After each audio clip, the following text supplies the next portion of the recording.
Hello everyone, welcome to study by Sandeep Rohila. तो friends देखिए, आप सबको पता है कि एग्ज़ाम स्टार्ट होने वाले हैं सभी कैंडिडेट के, चाहे वो सीटेट के हों, एसटेट हो, ठीक है।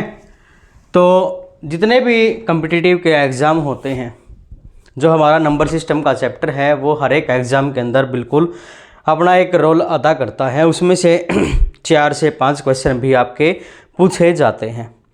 अब इसी चैप्टर को हम आज यहाँ स्टार्ट कर रहे हैं। तो चैप्टर को स्टार्ट करने से पहले आप सबसे रिक्वेस्ट है, प्लीज़ आप चैनल को सब्सक्राइब कर लीजिएगा एंड बेल आइकन को प्रेस करना मत भूलिएगा, क्योंकि ये एक ऐसा चैप्टर है जो आपका एस्टेट, सीटेट, अग्निवीर, इनमें तो काम आएगा ही आएगा। साथ में आपका एसएससी, बैंकिंग, ठीक है, जितने भी स्टेट एग्ज़ाम होते हैं, स्टेट गवर्नमेंट के जितने भी एग्ज़ाम होते हैं, सभी में बहुत इम्पोर्टेंट रोल अदा करेगा। तो ये हमारा आज का फर्स्ट चैप्टर है नंबर सिस्टम। तो इसका बेसिक कंसेप्ट है वो सीखने की कोशिश करेंगे। जितने भी इसमें मेन पॉइंट हैं उनकी बात करेंगे। तो ज़्यादा लंबा नहीं रखेंगे वीडियो को, ठीक है। तो शॉर्ट में आप सबको बताने की कोशिश की जाएगी। तो सबसे पहले तो बात आती है कि नंबर्स क्या होते हैं, यानी कि पूरा का पूरा मैथ आप +1 +2 या छठी क्लास से स्टार्ट हो जाता है। मान लें कि छठी से नहीं, ये फर्स्ट क्लास से ही स्टार्ट हो जाता है हमारा प्लस, माइनस, डिवाइड, मल्टीप्लाई। तो इन सब के बिना इनसे भी इम्पोर्टेंट चीज़ होती है जो ये नंबर लिख रखे हैं 0 से लेकर 9 तक के, इन्हीं से हमारा कंप्लीट मैथ बनता है। यानी कि इन्हीं को लेफ्ट राइट करके बड़े से बड़ा नंबर बनाया जाता है। जब ये नंबर आप यहाँ पे काउंट करते हैं 0 1 2 3 4 5 6 7 8 9, तो ये टोटल 10 नंबर्स हैं, ठीक है। नंबर्स नहीं बोलेंगे, इनको डिजिट बोलेंगे। 10 डिजिट हैं, इनका ही यूज करके हम बड़े से बड़ा और छोटे से छोटा नंबर यहाँ कैलकुलेट करते हैं मैथ के अंदर। क्लियर है ये चीज़ें, ये नंबर्स आपको याद रखने हैं। अब इनसे देखिए क्या नंबर बनाए जा सकते हैं। 3 4 1 0 9 8 7 6 5, ठीक है। ये कितना भी बड़ा नंबर हम यहाँ इन डिजिट से मिलके बना सकते हैं, लेकिन इन डिजिट से बाहर कोई भी डिजिट यहाँ नहीं आएगा, चाहे आप कितना भी बड़ा नंबर ले लें, ठीक है। कितना भी बड़ा नंबर ले लें, लेकिन इन जो एक डिजिट है, इनसे अलावा कोई डिजिट यहाँ आएगा ही नहीं। तो ये डिजिट हैं जो कंप्लीट मैथ को यहाँ ड्राइव करते हैं और बड़े से बड़ा नंबर यहाँ हम निकाल सकते हैं। ये तो थी छोटी सी बात। उसके बाद नंबर सिस्टम हमारा जो स्टार्ट होता है, इसमें कितने पॉइंट्स हैं उनकी बात करते हैं। जो नेक्स्ट लेक्चर रहेगा उसमें हम क्वेश्चंस को भी डिस्कस करेंगे कि नंबर सिस्टम से आपके कैसे क्वेश्चन निकल के आते हैं। तो सबसे पहला पॉइंट आता है नेचुरल नंबर का, यानी कि नेचुरल नंबर क्या होते हैं, यानी कि प्राकृत संख्याएं क्या होती हैं। हिंदी वालों के लिए प्राकृत संख्याएं मैं यहाँ लिख देता हूँ, इनको बोलते हैं प्राकृत संख्या। तो क्या होती हैं ये अगर बात करें कि 1 से स्टार्ट होके 1 2 3 4 5 6, ठीक है, इन्फिनिटी तक चलती है हमारी नंबर्स, इनको बोलते हैं नेचुरल नंबर्स। आपको याद रखना है, नेचुरल नंबर्स प्राकृत संख्याएं वे होती हैं जो 1 से स्टार्ट होके अनलिमिटेड तक चलती हैं। क्लियर है इतना। उसके बाद बात आती है होल नंबर, यानी कि पूर्ण संख्याएं। क्या बोलते हैं इनको? पूर्ण संख्याएं। अब ये संख्याएं वो होती हैं जो नेचुरल नंबर्स तो साथ में आएंगी ही आएंगी, लेकिन साथ में स्टार्टिंग होगी 0 से। 0 1 2 3 4 5 6 एंड इन्फिनिटी तक ये भी हमारी चलेंगी। अब इसमें एक पॉइंट हमने ऐड किया, छोटा सा एक डिजिट ऐड किया है 0। अब 0 हमारा पूर्ण संख्या है, ठीक है।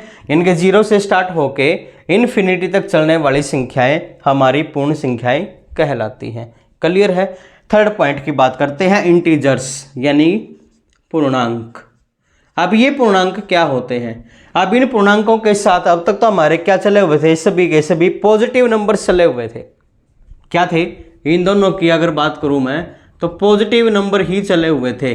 लेकिन अब नंबर तो नेगेटिव भी होते हैं, -4, -3, -10, -11 ऐसे भी नंबर होते हैं, लेकिन इन दोनों के अंदर माइनस का कैलकुलेट नहीं होता है। ये सिर्फ हमारे पॉजिटिव इंटीजर्स या पॉजिटिव नंबर्स चलते हैं। लेकिन जो इंटीजर्स होता है उसमें हम हमारे पॉजिटिव एंड नेगेटिव नंबर्स को लेते हैं। कैसे? मान लिया ये 0 है, 1, 2, 3, इधर तो इन्फिनिटी तक चलेंगे और इधर -1, -2, -3, तो इधर भी इन्फिनिटी तक ही चलेंगे। यानी कि एक ऐसा डिजिट जिसमें positive and negative both number lie करते हैं उन्हें हम इंटीजर्स कहते हैं। हिंदी में बात करें तो इनको पूर्णांक बोलते हैं। यानी कि माइनस के भी ऐड हो जाएंगे और पॉजिटिव के भी ऐड हो जाएंगे, उन्हें हम इंटीजर्स बोलते हैं। क्लियर है इतना? उसके बाद नेक्स्ट पॉइंट की बात करते हैं, even number and odd number. ठीक है, इवन ऑड का वही कंसेप्ट आ गया कि इसमें इवन नंबर क्या होते हैं, ऑड नंबर क्या होते हैं। मान ले कि मैंने ये नंबर लिख रखे हैं 2, 4, 6, 8, 10, 12, तो ये हमारे होते हैं इवन नंबर। यानी कि इवन नंबर्स क्या होंगे? जो 2 से डिवाइड होते हैं।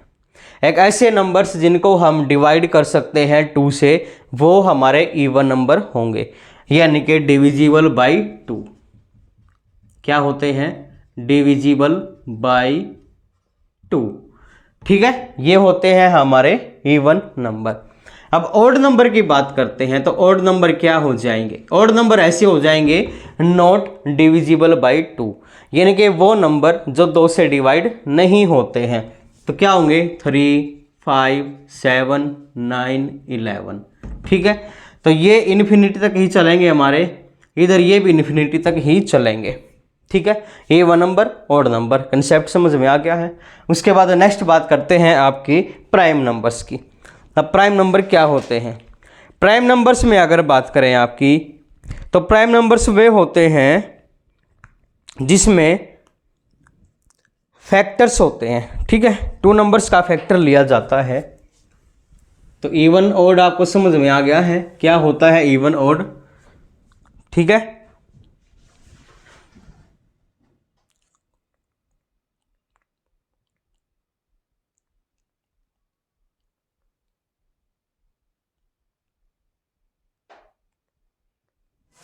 ठीक है, तो इवन एंड ऑड नंबर्स आपको समझ में आ गया है। इवन की अगर बात करें 2, 4, 6, 8। ठीक है, उसके बाद ऑड की बात करें तो 3, 5, 7, 9, 11 ये नंबर चलते हैं। अब बात आती है प्राइम नंबर्स की। ठीक है, प्राइम नंबर वो होते हैं जो खुद से और एक से ही डिवाइड होते हैं, यानी कि सिर्फ इसके 2 फैक्टर्स होते हैं। मान लिया कि मेरे पास ये 3, 5, 7, क्या 9 एक प्राइम नंबर है? 11, 13। इसमें एक ऐसा नंबर होता है जो कि एक से डिवाइड होता है और खुद से डिवाइड होता है। तो 2 ही फैक्टर होते हैं। जो ये 9 है, 9 हमारा 1 से डिवाइड होता है, 3 से डिवाइड होता है, 9 से डिवाइड होता है। ये हमारा प्राइम नंबर नहीं है। ठीक है, प्राइम नंबर नहीं है तो ये क्या हो जाएगा हमारा 9 यहाँ कंपोजिट नंबर आ जाएगा। कंपोजिट नंबर वो होते हैं जिनके 2 से ज़्यादा फैक्टर होते हैं। 1, जैसे कि हमने 9 की ही बात की, जो 9 हमारा डिवाइड होता है 1 से, 3 से, 9 से, तो ये हमारा प्राइम नंबर नहीं है। इसको हम कंपोजिट नंबर में मेजर करते हैं। तो प्राइम नंबर वो हो गया जो एक से और खुद से डिवाइड होता है। कंपोजिट नंबर होते हैं जो कि एक से ज़्यादा फैक्टर, 2 से ज़्यादा फैक्टर होते हैं। खुद से डिवाइड होगा, 1 से डिवाइड होगा, ठीक है, 3 से डिवाइड, जैसे कि 9 हो गया। यानी कि 2 से ज़्यादा फैक्टर्स होते हैं। जैसे कि 6 है, अब 6 2 से भी डिवाइड होता है, 3 से भी डिवाइड होता है, 1 से भी होता है और 6 से भी डिवाइड होता है। यानी कि इसके फैक्टर्स हो गए 1, 2, 3, 4, यानी कि मोर देन 2 फैक्टर्स इसके हो गए हैं, इसलिए ये हमारा कंपोजिट नंबर है। क्लियर है इतना? उसके बाद बात करते हैं रैशनल नंबर क्या होते हैं। रैशनल नंबर एक ऐसे नंबर हैं जो p/q की फॉर्म में लिखे जाते हैं। किसकी फॉर्म में लिखे जाते हैं? p/q, और जहां q नॉट इक्वल टू 0 होता है। यानी कि डिवाइड में 0 नहीं होगा तो वो हमारा क्या होगा, रेशनल नंबर होगा, यानी कि डिवाइड के अंदर लिखे जाते हैं। इसको ऊपर वाले को मैं बोलता हूँ, जैसे ये हमारा है P/Q है, तो ये हमारा होता है अंश, हिंदी में इसको बात करते हैं, ये होता है हर, न्यूमरेटर एंड डिनोमिनेटर, ये होता है न्यूमरेटर, ठीक है, और ये होता है हमारा डिनोमिनेटर, ये हमारा नॉट इक्वल टू 0 होगा, ठीक है। तो ये हमारा रेशनल नंबर होता है। P/Q की फॉर्म में हम कोई भी नंबर लिख सकते हैं, जैसे 1/2 हो गया, 3/4 हो गया, 6/7 हो गया, 9/8 हो गया, ऐसे नंबर्स, या मान ले कि 2 है, 4 है, 6 है, 7 है, ये भी हमारे रेशनल नंबर हो गए। क्यों? क्योंकि इनके नीचे कुछ भी नहीं है, तो इनके नीचे हमेशा डिवाइड में 1 होता है, इसलिए ये भी हमारे क्या होंगे, रेशनल नंबर होंगे। क्लियर है इतना? उसके बाद बात करते हैं इरेशनल नंबर्स की। अब इरेशनल नंबर क्या होता है, जो P/Q की फॉर्म में ना हो, यानी कि रूट के अंदर वैल्यू आए, √3, √5 या फिर पाई की जो वैल्यू होती है। पाई की वैल्यू किस में आएगी हमारी, पाई की वैल्यू होती है 22/7, ठीक है। जो पाई की वैल्यू है वो क्या होती है, 22/7, ठीक है। लेकिन वैल्यू इसकी 20/7 होती है, कहीं कहीं इसकी वैल्यू 3.14 बार भी लगा मिलता है आपको, क्योंकि ये नंबर्स बार बार रिपीट होता है, इसलिए इसको इरेशनल नंबर में लिखते हैं, रेशनल नंबर में काउंट नहीं करते हैं। आपसे पूछा जाएगा कि पाई एक रेशनल नंबर है या फिर इरेशनल नंबर है, तो पाई हमारी एक इरेशनल नंबर होगी, रेशनल नंबर नहीं है। रेशनल नंबर P/Q की फॉर्म में होंगी, अंश और हर के, ठीक है। जो डिनोमिनेटर है वो हमारा नॉट इक्वल टू 0 होगा। क्लियर है इतना? ये था हमारा इरेशनल और रेशनल का जो कंसेप्ट है। उसके बाद कुछ पॉइंट आते हैं डिविजिबिलिटी रूल के। अब डिविजिबिलिटी रूल को हम नेक्स्ट वीडियो के अंदर बिल्कुल एक प्रॉपर पैटर्न से करेंगे, क्योंकि ये वीडियो हमारी ज़्यादा लंबी हो जाएगी और आप चीज़ों को समझ भी नहीं पाएंगे। तो वन टाइम में आपको ये सभी के सभी पॉइंट हैं वो याद रखने हैं, जो कि अब आगे क्वेश्चन करेंगे HCF एलसीएम से रिलेटेड भी, ठीक है। HCF एलसीएम और डिविजिबिलिटी रूल, ये नेक्स्ट वीडियो के अंदर हम डिस्कस करेंगे। तो उससे पहले आप सबसे रिक्वेस्ट है, जो भी कैंडिडेट इन एग्ज़ाम्स की प्रिपरेशन कर रहा है, क्योंकि अभी अग्निवीर का एग्ज़ाम अप्रैल से स्टार्ट होने वाला है, तो ज़्यादातर ये वीडियो अग्निवीर के लिए रामबाण साबित होगी, क्योंकि इसमें ये पॉइंट पूछे जाते हैं। कुछ 2-3 पॉइंट हैं, उनकी बात करता हूं मैं। जैसे कि ये पूछ लेगा कि सबसे छोटी अभाज्य संख्या क्या होती है, सबसे छोटी भाज्य संख्या क्या होती है, तो ये चीज़ें भी आपके एग्जाम में एज इट इज देखने को मिलेंगे। अब इसमें देखिए कुछ पॉइंट्स हैं, उनकी बात कर लेते हैं। जितने भी नेचुरल नंबर्स हैं, all natural numbers are whole numbers, यानी कि जितनी भी प्राकृत संख्याएं हैं वो हमारी पूर्ण संख्याएं होती हैं, क्योंकि जो नेचुरल नंबर हैं वो 1 से स्टार्ट होती हैं और 1 यहाँ भी काउंट है, इसके आगे 0 लगा दिया हमने। लेकिन सभी की सभी होल नंबर्स यानी कि पूर्ण संख्याएं प्राकृत संख्याएं नहीं होती हैं, क्योंकि होल नंबर्स 0 से स्टार्ट होते हैं, नेचुरल नंबर हमारे 1 से स्टार्ट होते हैं। क्लियर है? उसके बाद बात आती है कि जितने भी natural number and whole numbers are called integers, इनको हम क्या बोलते हैं? इंटीजर्स बोलते हैं, क्योंकि इंटीजर्स में काउंट हो जाएंगे 0, 1, 2, 3, ठीक है। क्योंकि ये 1 से स्टार्ट है, ये 0 से स्टार्ट है, तो इसलिए इन सब को हम इंटीजर्स में भी काउंट करते हैं।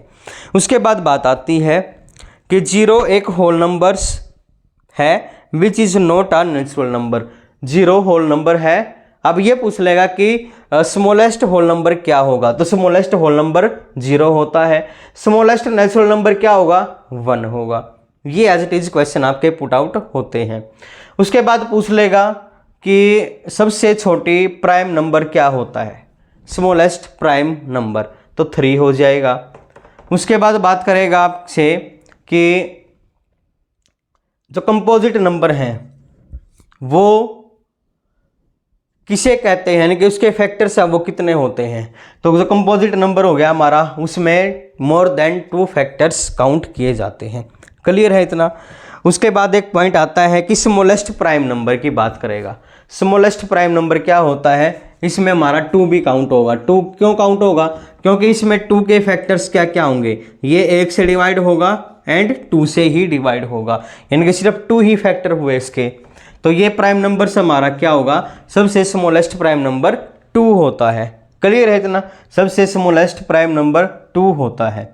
उसके बाद बात आती है कि फर्स्ट ऑड प्राइम नंबर, पहला ऑड प्राइम नंबर क्या होगा। ये तो हमारा इवन था, लेकिन ऑड की बात करें तो पहला ऑड प्राइम नंबर 3 होता है। क्लियर है। उसके बाद पूछ लेगा कि फर्स्ट कंपोजिट नंबर क्या होता है, नहीं कि सबसे छोटा लिस्ट नंबर क्या होगा। सबसे छोटे लिस्ट नंबर की बात करें कंपोजिट नंबर की, ये हमारा 4 होता है। 4 कैसे होगा, ये हमारे फैक्टर करेगा 2, 1 एंड 4, ये इसमें फैक्टर होते हैं। 2 मोर देन 2 फैक्टर्स हो गए इसके, तो इसलिए सबसे छोटा कंपोजिट नंबर क्या होता है, 4 होता है। क्लियर है इतना। उसके बाद बात आती है कि लिस्ट ऑड कंपोजिट नंबर, सबसे छोटा कंपोजिट नंबर ऑड में क्या होगा। ऑड की बात करी है इसने, 2, 3, 4, 5, 6, 7, 8, 9, ये नंबर दे रखे हैं। अब 2 तो हमारा क्या हो गया, 2 तो हमारा स्मॉलेस्ट प्राइम नंबर हो गया, लेकिन हमने बात करनी है कंपोजिट नंबर की, तो 2 तो नहीं होगा। 3 क्या होता है, 3 हमारा प्राइम नंबर है, फर्स्ट इवन प्राइम नंबर, तो ये भी नहीं होगा। 4 क्या है, 4 एक कंपोजिट नंबर है, यानी कि फर्स्ट इवन कंपोजिट नंबर है 4, इसलिए इसको भी नहीं लेंगे। 5 क्या है, 5 हमारा प्राइम नंबर है, ये भी नहीं होगा। 6 हमारा क्या है, ये भी कंपोजिट नंबर है, लेकिन हमें पहला ऑड कंपोजिट नंबर निकालना है, तो पहला ऑड कंपोजिट नंबर क्या आ जाएगा, 9, क्योंकि ये भी हमारा क्या है, प्राइम नंबर है। क्या है, प्राइम नंबर है। ये भी हमारा क्या है, पॉजिटिव कंपोजिट नंबर है, लेकिन हमें पहला लीस्ट ऑड नंबर था जो कंपोजिट नंबर, वो फाइंड करना था। अगर आपके पास ऐसा क्वेश्चन आ जाए कि लिस्ट ऑड कंपोजिट नंबर क्या होगा, तो 9 होगा। तो ये कुछ पॉइंट थे जो कि प्राइम नंबर, को प्राइम नंबर, होल नंबर्स की बात करते हैं। आप वीडियो ज़्यादा लंबी हो जाएगी, इसलिए जो डिविजिबिलिटी रूल है वो नेक्स्ट वीडियो के अंदर हम डिस्कस करेंगे, और एचसीएफ एलसीएम का जो कंसेप्ट है उसको भी देखेंगे। तो जितने भी कैंडिडेट अभी इस वीडियो को देख रहे हैं, तो आप वीडियो को लाइक कर दीजिएगा, शेयर कर दीजिएगा, एंड चैनल को सब्सक्राइब करना मत भूलिएगा, ठीक है। क्योंकि ये वीडियो है जो हर एक एग्जाम पॉइंट ऑफ व्यू से बहुत ही इंपॉर्टेंट रहेगी, चाहे वो एस्टेट है, सीटेट है, अग्निवीर है, या कोई एसएससी बैंकिंग का एग्जाम दे रहा है।